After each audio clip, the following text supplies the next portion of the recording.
राधे राधे।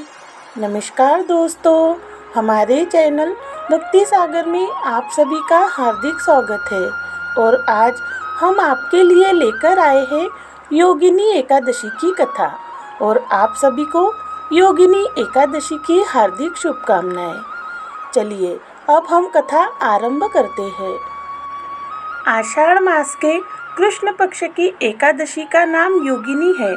यह व्रत इस लोक में भोग तथा परलोक में मुक्ति देने वाला है। यह एकादशी तीनों लोकों में प्रसिद्ध है। इसके व्रत से समस्त पाप नष्ट हो जाते हैं।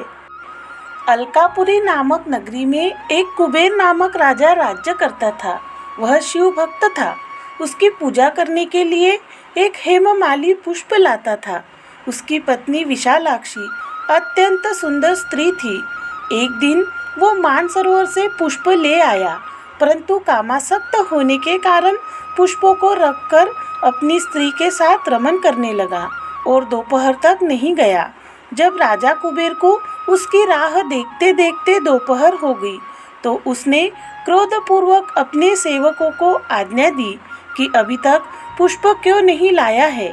सेवकों ने राजा को आकर बताया कि हे राजन, वह माली अभी तक अपनी स्त्री के साथ रमन कर रहा है। यह सुनकर कुबेर ने हेममाली को बुला भेजा। हेममाली राजा के सन्मुख डर से कांपता हुआ उपस्थित हुआ। क्रोधित राजा ने कुबेर से कहा, रे पापी कामी, तूने मेरे परम पूजनीय ईश्वरों के भी ईश्वर शिव जी का अनादर किया है। मैं तुझे श्राप देता हूँ कि तू स्त्री का वियोग भोगेगा और मृत्यु लोक में जाकर कोढ़ी होगा। कुबेर के श्राप से वह उसी क्षण पृथ्वी पर गिरा और कोढ़ी हो गया। उसकी स्त्री भी उससे बिछुड़ गई और मृत्यु लोक में आकर उसने अनेक दुख भोगे। किंतु शिव जी की भक्ति के प्रभाव से उनकी बुद्धि मलिन नहीं हुई और पिछले जन्म की भी सूध रही। अतः वह हिमालय पर्वत की ओर चलते चलते मार्कंडेय ऋषि के पास पहुँचे। ऋषि ने उसके ऐसे हाल का कारण पूछा। इस पर उसने संपूर्ण वृत्तांत कह सुनाया और कहा, अब मुझे मेरे उद्धार का उपाय बताइए। इस पर ऋषि ने कहा, तू आषाढ़ मास के कृष्ण पक्ष की योगिनी नामक एकादशी का विधि पूर्वक व्रत करेगा तो तेरे इस समस्त पाप नष्ट हो जाएंगे।